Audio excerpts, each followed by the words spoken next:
Hey, it's been a few weeks, maybe even a month now. Life's getting away from me. I wanted to do another video. There's not a lot of preparation into it. I just wanted to present some ideas that I've thought of that might be beneficial as people struggle with some of the controversial topics that we haven't discussed yet. I want to throw just some bait out there to get people to think about, outside the box of the narrative that's out there amongst the anti-Mormon community regarding a couple of the controversial topics. And these aren't answers, and these aren't explanations, and these aren't things that are necessarily going to, cure any doubts or anything. But they're things that can help you think, and very basic. You probably already thought of them, but I just want to express them. Had a good week as far as like spirituality goes this week. I want to do a video about my own personal conversion to the church eventually, and I'd love to have some people share their conversion stories with me that maybe I could read. If you want to stay anonymous, you can. But it was really cool. I was at my in-laws ranch, and we were just talking amongst us, and there was like, my wife, sister, her sister's husband, another sister-in-law of mine, and then the parents. So there was 6 of us at the table or so, and each one shared for a while their conversion stories. And I thought it was pretty cool to hear that. It reminded me when I lived in Manti, our bishop did a really cool thing where, every Sunday for months, they'd called 2 or 3 speakers other than fast and testimony meetings for people to just introduce themselves and share their conversion story. And I thought that was a really cool thing that they did, to hear a lot of different members. And the Lord works so different in everybody's life. Really cool. And it brought all these people to the same conclusion, and that is that the Church of Jesus Christ of Latter-day Saints is the church of the Savior of the world, Jesus Christ, and it's led by prophets who can receive revelation and steer the church in the right way. And anyway, it was a pretty cool thing. So eventually we'll get to that video. But I had a cool week doing, hearing conversion, being built, having my faith built. And I thought, been real busy. It's the summer. My son's basketball is crazy, with all these tournaments. And we're in the middle of selling a house, buying another one, remodeling the new one. Business, we're just trying to build our Zapmoto company. My brother's, thank heavens, doing most all of that. And I'm still trying to figure out what to do with my dealership so multiple businesses and just everything that we're doing and moving, and it's been busy. But I hadn't prepared, and I thought, I'm just going to go do a video. So let's talk about some controversial topics. It's really important before we get going that you folks understand. A lot of you don't know me. Most of the people that watch these do. But if anyone runs across it, you have to understand I've grown up in many different cities and environments. My parents were divorced. My childhood was spent in Los Angeles area. Most of my friends were black or Mexican. Most of them, growing up were black or Mexican. And so I grew up not a racist bone in my body. I then moved to live with my dad in Ohio, a predominantly white community where we lived, but we'd go to basketball camps in Cleveland and Columbus and all around, and dealt with African Americans in sports and things. I went to military academy in Georgia, saw racism firsthand. One of my bunkmates in military was a skinhead, proud of himself for having killed a black person. I had several African American friends there. Anyway, there's not a racist dude. I look at every person as so valuable. My biggest sin, my biggest weakness is loving people who disagree with some things that I find very sacred regarding like our Constitution and God and religion and morality, and mostly because it affects, I think, the future of my kids and things like that. So I really struggle with that, and I'll admit that's a weakness. But even then, I don't know if there's a person in the world that I would decline a coat to if they were cold, or a meal if they were hungry. I love everybody. I don't care what color you are, race, or anything. So this has to be out there. I have black friends still, a couple left. Once most of them found out I was a Trump supporter, I lost most of them, at least on social media, which isn't the real world anyway. But no racism here. There's not a bigoted bone in my body. I know what sexual temptation is like. I'm a human, and if your temptation is homosexuality, man, like whatever, it's not my problem. It's none of my business, really. I don't judge anybody. Okay, if that's the life you choose, that's the life you choose, and I still love you. So it's real important that before I talk about these topics, you understand there's no hate here. My sin is that sometimes I hate sinners. If I catch a pedophile, I'll probably go to hell because I'll probably kill that person, right? Or a human trafficker, or there's evil, and I have a really hard time loving those kinds of enemies, and that's something that I'll work on throughout my life. But as far as these topics I'm going to discuss today about race and homosexuality, folks, I love you all. Please don't be offended by anything. I'm going to start with blacks in the priesthood. This is a problem that a lot of members have, okay? For decades, African Americans, blacks were not allowed to have the priesthood, Africans at all, okay? We're not allowed to hold the priesthood of God. The church believes that the priesthood has been restored on the earth, and it sounds terrible, I know, but blacks were not allowed to have the priesthood up until, sorry, I don't have my dates. Was it the 70s or 60s or, wherever that was. Right before I was born or right after. There's a lot of speeches and things through church leaders since the 1800s where, they speak kind of irreverently and it sounds racist, and it probably is some of it racist about African Americans. That being said, one of the first priesthood holders in this dispensation was black. Joseph Smith gave him the priesthood. This policy came under Brigham Young and beyond, and it sounds racist. And it sounds racist because from our day and age, it sure as heck is. It would be a big problem, for us if blacks couldn't have the priesthood. We'd have a big problem with that, most of us, because we're loving people. And you got to look at I just want to open your mind a little bit. And I know most of you have already thought about these things. These are for some of you that haven't. You got to look at the time of this country when the church was restored. It was a racist country.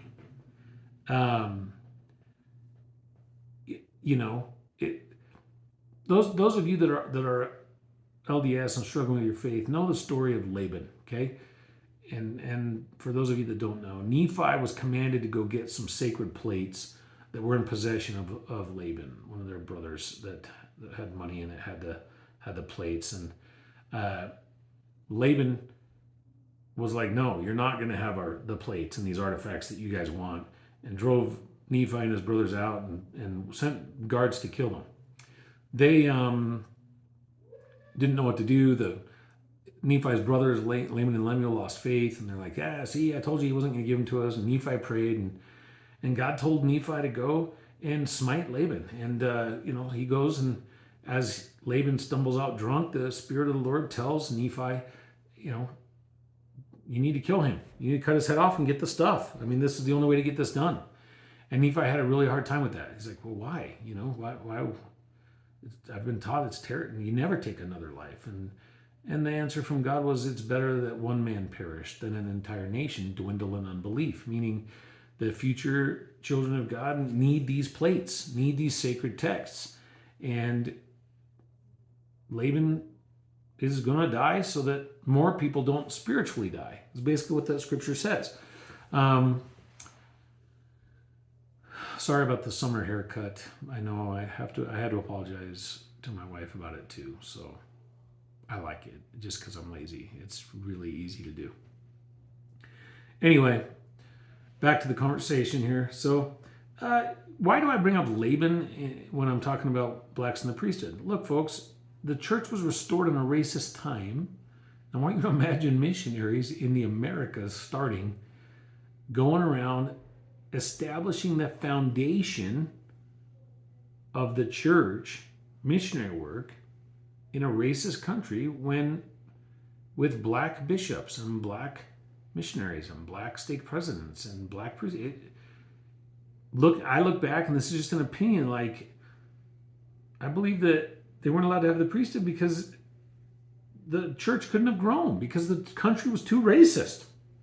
It was a racist country. They looked down on what they called the Negro at the time, And it sounds terrible, and it is terrible. It is terrible that the world was racist at that time, but that's when the church was restored. And so, look at some of these things like, how could the true church do this? Well, how could the true church kill Laban? It's funny. Like I've run into people with this, and I'm sorry, the Laban thing is my thing, but they'll be like, my biggest problem is the blacks didn't have the priesthood. That's my biggest problem with the church. And I'm like, that's a bigger problem than murder, than murdering Laban? You can believe that it was okay to murder Laban for a greater purpose, but not withhold the priesthood from blacks for a greater purpose?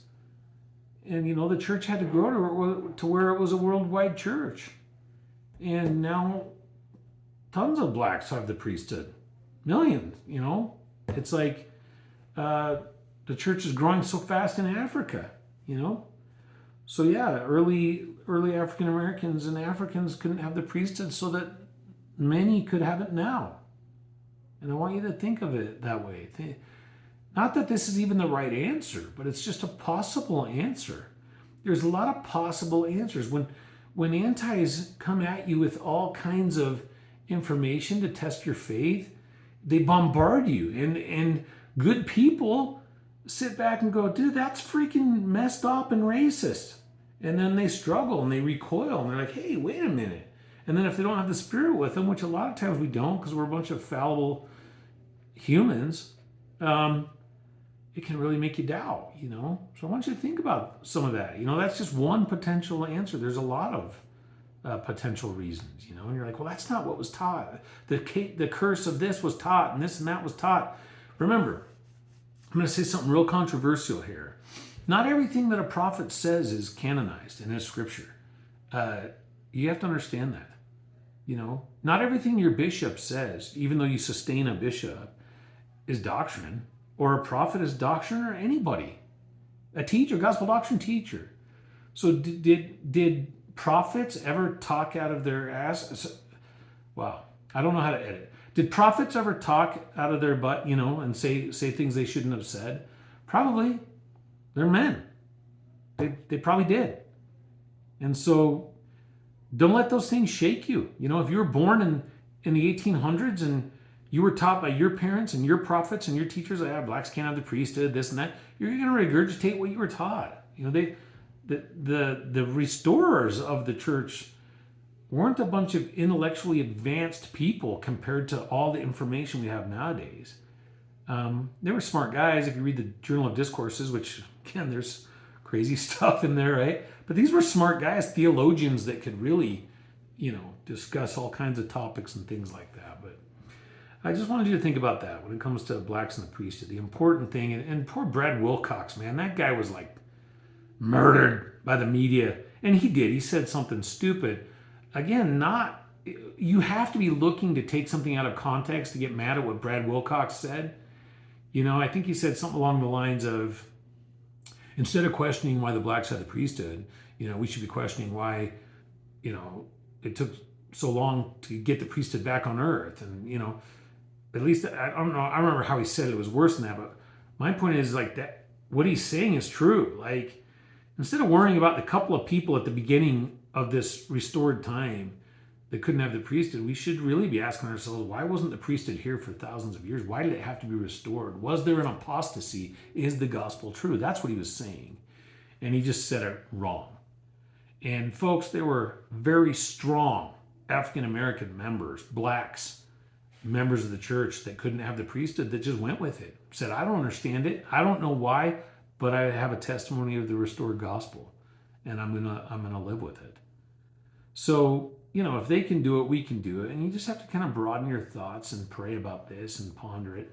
I can testify of certain things that I do know beyond a shadow of a doubt, and unfortunately that stuff's said too much in the church by people that don't know certain things. But, one thing I do know is God loves everybody the same. It doesn't mean he trusts us all the same, but he loves us all the same. And I'm sure he wept for faithful black members who were denied the priesthood in their home by the patriarch of the home or whatever, but it was for a greater purpose. And they say, well, it's too convenient. It's just too convenient that the civil rights movement happened and then all of a sudden they got revelation that they can have the priesthood again.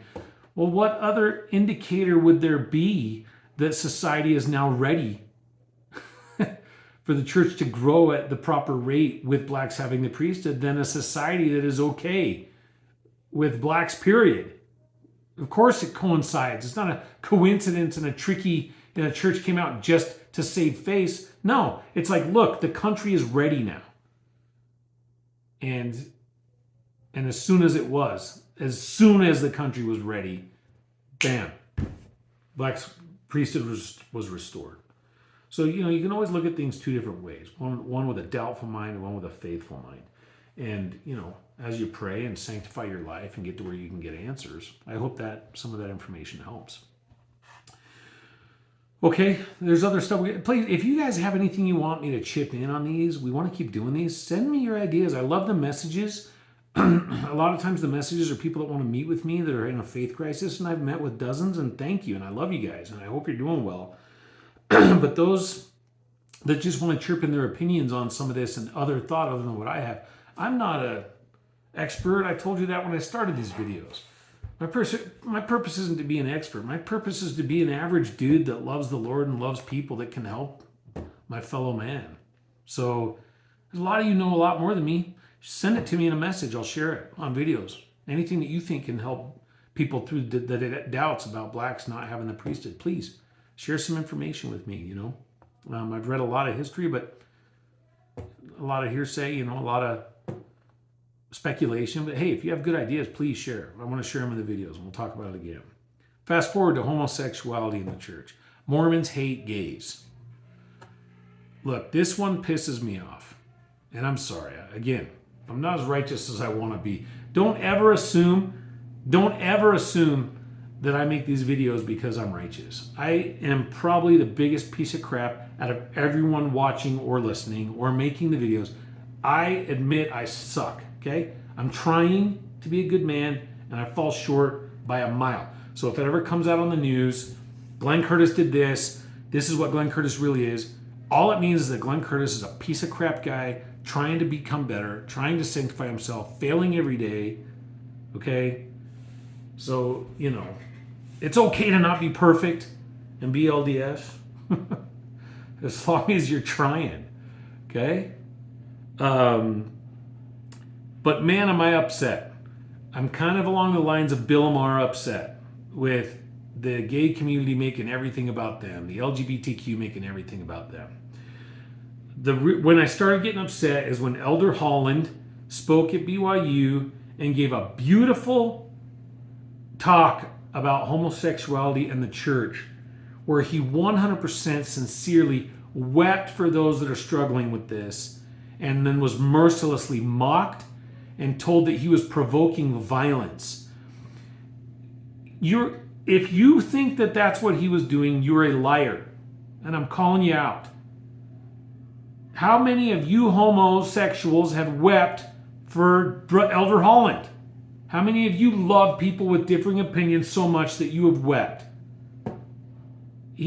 That was not fake. That's a man who loves you, gay or not. Okay? Sorry. I got so mad. There's a guy who's weeping for you. He's on your side. Wants you to be happy the way he sees it. And you attacked him? You guys, man, don't be intellectually dishonest and say that he said the musket thing was a call for violence. Bull bleep. It wasn't a call for violence. Look at the analogy. If you have a third grade education, you can listen to the talk and know what he meant. That being said, homosexuality in the church. Let me ask you, I'm going to say things that are really controversial. I'm going to piss some people off here today, and it's okay. Send me your hate speech. I'm okay with it, guys. I love you either way. But I believe and know certain things spiritually for myself.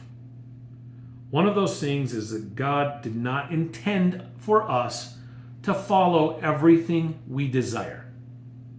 Okay? We have appetites as natural people that directly contradict what God intends for us. Okay? I love Oreos. Does not mean that I was born to eat Oreos. I was born to eat fruits, vegetables, grains, healthy things for my body. But I don't want to eat those things. I want to eat Oreos and donuts, and that's why I'm fat, and that's why I have diabetes. What I don't do is get up on a pedestal and say, I was born to eat donuts and Oreos.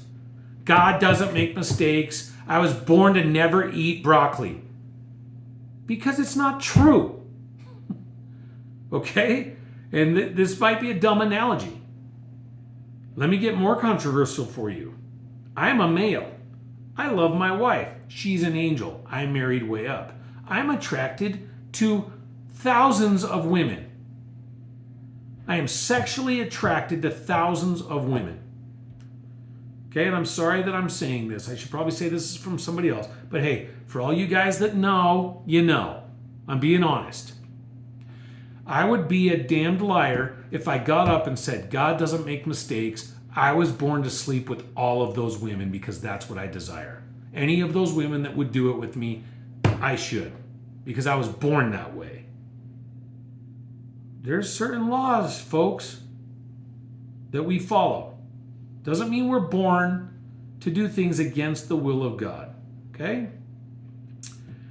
Love is love? Really? I love Oreos. Does that equal the love that I have for my wife? Does love equal love? Is love equal? No, it's not. Study human psychology. Most of love is actually the familiarity complex. You spend enough time with somebody, you think it's love. Pure love means I would literally sacrifice anything, including my sexual urges and desires, to make my partner happy. And if I knew that what would make my partner happy, and I had homosexual tendencies, it would be, if I was honest and I knew God, what would make that person happy is having a wife and children. Because that's what God said, multiply and replenish the earth. Then when you're old, you're not laying in a rest home next to your gay lover. You have children. You have posterity. You have memories doing righteous things for other people where your relationship wasn't based on sexual attraction. Can you imagine what it would be like for, and I'm not mocking anybody, but this is the stuff I hear. You're a hypocrite, Glenn. You don't know what it's like to not be attracted to your spouse. You don't know what it's like to be told to marry someone that you're not sexually attracted to. Hey, let me break something to you guys. There's a lot of really righteous, ugly, fugly people out there. And guess what? They fall in love with people, with souls, not bodies, not looks. Any ugly dude can look at his wife and know that's not, Halle Berry in her prime. So no, dude, you're wrong. Everybody doesn't pick a spouse just based on attraction. You're totally wrong. A lot of us do. I mean, I looked at my wife and thought, dude, that girl's gorgeous. That's the reason I took her out for the first time. She thought she was beautiful. What about the guy who marries his wife because she's beautiful and that's what he's sexually attracted to, and 10 years later, she's gained 400 pounds and he doesn't like big, giant... Again, I'm saying controversial stuff. Man, can't wait to read the hate speech, the comments on this. He was not born to love her? He's not born to have sex with her? Because it's just not what he's attracted to. So he's just got to go and sleep around. The laws of God aren't to be trifled with. You weren't born to break the laws of God. No matter what your desires are, you weren't. I did not have sex with a woman before I was married. Not because I wasn't attracted to women, or not because there weren't any willing participants, but because I didn't. And I almost fell several times. I didn't. Because I put the laws of God over what I desired, what I was born to do.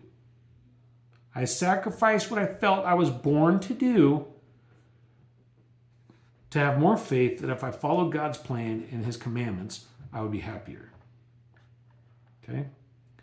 and I know this is going to piss so many people off, and I'm sorry, man. It's just, I'm saying stuff that I've never heard anyone say. And, it's going to be hard for people to hear it, but you got to hear it. The church hates gays about as bad as it hates me for my language sometimes, or the thoughts that go through my head, or the movies that I mess up and watch, or whatever. The church doesn't hate anything. The church hates sin, but it's never hated a sinner, and it's never been bigoted against a sinner. The church loves the sinner. That's why it exists. Learn to put God over your own lusts and over our own desires, and learn to be godly. Once you're sanctified as a person, you'll find you're attracted to much different things. You're attracted to righteousness, light, truth, knowledge. Sin becomes abhorrent. Even if your natural inclination is to be attracted to men, breaking the laws of God would make you want to puke, because you become that sanctified person. So instead of us talking about embracing sanctification, you folks want the church to change the laws of God because you were born to sin. Again, I hate to break it to you, we were all born to sin, man. We're all tempted with different stuff. And when I went home for my mission president's like, "Hey, Elder Curtis, my only thing I'm going to say to you before you go home, beware the 3 B's. I'm like, "What?" He goes, "Booze, broads, and bucks. I know what your problems are going to be. Booze, broads, and bucks." And he was right, man. Biggest temptations of my life, honestly. Drinking, women, chasing money. Right? I've had to fight those urges. I have those urges because I was born with them. It doesn't mean I was born to follow them and that my mission president's a bigot for telling me not to pursue those things. Why can't this be said without everyone saying that we hate them? God says these things throughout the scriptures if you read them with an open heart. Doesn't mean he hates you. It means he has a better way. You can have faith that you being with your gay lover will make you happy for this life and the next. Or you can have faith that just having that person as a friend and loving that person purely and not having sex with that person, but getting married and having procreating and having children is better for you in this life and the next, and you'll be happier sanctifying and avoiding those things. You can have faith in either one of those things. It doesn't mean the church hates you. And Elder Holland weeps for you. And I feel bad for trust me, man, I'm grateful it's not my temptation, right? But gosh, for all you people who mock polygamy, have you seen the women that the Lord commanded some of those men to marry? Woo, you think he's hard on the gays? Try marrying a truck with a unibrow that's 6 inches thick. Multiply and replenish the earth. You're going to take care of her and you're going to have kids. Okay? You better be righteous to be able to fulfill those commandments and do those things and be happy. This isn't even as much against, I'm trying to explain the church's stance on homosexuality. Because there are commandments and because we believe there's things that we're not supposed to do does not make the church or its members bigoted or hateful. Again, if you're homosexual and you want someone to talk to and you're hungry or you're cold, hit me up, man. I'll take care of you. I love you. I want you to be happy too. And I'm sorry that you feel hated. And I'm sorry that you confused kids, confused about your sexuality, feel lost and ashamed and use suicide. I'm sorry. I think a big reason for all of that is that the proliferation of this sin has given kids confusion. You combine the fact that, homosexuality has become so rampant, and you combine the fact that social media, confusion, kids don't know if they're born gay now. Dude, if this had never been brought up, most gay people would have never even thought of it. Kids find this homosexual community and it's a safe place where no one judges, that's a shame on us in the church, by the way. Kids go join a homosexual community and are open to being gay because those people are accepting of everyone. We're supposed to be accepting of everyone. Different kids who don't know who they are should feel just more safe and accepted by a community of Latter-day Saints than they do by the LGBTQ community. But they go there and they're open to it because no matter what, they can do anything and they're immediately accepted and they're not judged and they're just, boom. If you're in that community, they're tight. right? I hope this gives you people something to think about. But I stand with Elder Holland. God is not okay with these relationships. And it's not just homosexuality, man. He's not okay with me going and sleeping around, you know. And you're saying, well, it's not the same because you're married. Okay, so you're saying if my wife was okay with it, that's what, well, then God's okay with it. No, it's not, man. It's not okay with it. You know? So I hope that sheds some light on how the LDS really feel about the homosexual community. There's nothing against the community. We love you. You should have your rights and you shouldn't be persecuted for your choices. But we can say that we disagree with it. You disagree with the LDS church. Does that mean you're bigoted and hateful? It just means you don't believe in our stuff. And we don't believe in your stuff. We believe there's a higher way to go than to give in to your sexual urges and just be gay. And you adulterers, we believe the same thing about you and the fornicators and the porn addicts and the druggies and the alcoholics. Church feels the same way about all of it. It takes you away from God and will not bring you happiness in this life or the next. And that's all it is. And the fact that there's confusion on that is, I don't understand. You know, we should all be able to unite as a community. But folks that are leaving the church because they feel like it persecutes gays, dude, it doesn't. It doesn't persecute any. It literally exists for the sinner to come and overcome sin and become more like God. Whether that's homosexuality, porn addiction, drug abuse, sex addiction, fornication with heterosexual sex, any of it. Nobody is persecuted. I know that's true. I know this is another long one, sorry. But let me tell you, when I was in Paraguay, I taught the gospel to this kid named Jose Aguilar. And something was holding him up. He felt like he'd gotten an answer to the Book of Mormon. He loved the teachings. He loved going to church with us. And he's like, man, I really believe this is true, but I can't get baptized. And I can't tell you why. I just can't do it. And I loved him. He was such a good kid. So he was like 22 years old. Such a good guy. I was a kid too. Such a good guy. So Jose, man, you can tell me, dude, what's the matter? What's up? And he just said, look, man, God will never forgive me. I'm like, dude, why? Did you murder an old lady and steal her money? I mean, what'd you do? No. Long story short, it turns out he'd been living with a boyfriend for 2 years and he was homosexual. No religion in his life. He felt like something was wrong with his relationship. He didn't know what. He just felt like, dude, I'm not supposed to be doing this, but I like it and I love this guy. I told Jose, the Spirit kind of came over me and I told him, I said, Jose, dude, the atonement is so powerful. And God doesn't want you to feel bad about yourself and hate yourself for having these feelings. He loves you, but he can help you overcome them. You got to devote to him though. And you got to say, hey, I'm going to get baptized and I promise as part of my baptism that I won't do this stuff anymore. And, after less and less and less, and finally I said to him, the Spirit came over me and I said, Jose, because he just wouldn't commit. And he was just like, don't see me anymore. And I said, Jose, I promise you, through the power of my priesthood and the name of the Savior of the world, if you get baptized and show your commitment, when you come out of the waters of baptism, you'll feel clean. And he's like, I can't feel clean. I've prayed. I said, I promise.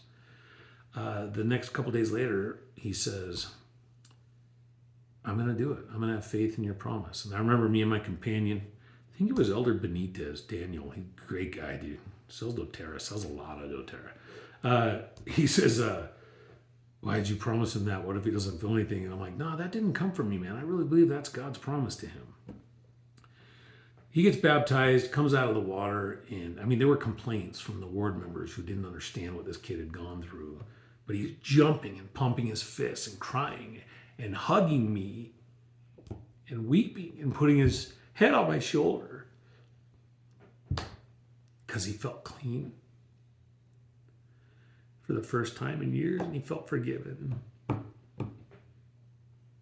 And brothers and sisters, that's not a church who hates homosexuals. It's a church who saves homosexuals and other sinners and makes them feel full and complete. And I admonish you, don't judge any gay people. Don't judge any sinners. I am a sinner. I am no better than anybody that's gay. I have sin. Okay? Anyway, controversial topics. Thanks for listening. I love you guys. Blast me. All of you that want to blast me, do it. Correct me. I want to be corrected. I'm not arrogant, folks. I'm open to reproach. And I'll repent if I said something wrong, and I'll ask your forgiveness. So blast me and comment and share the heck out of this, and love you. God bless you.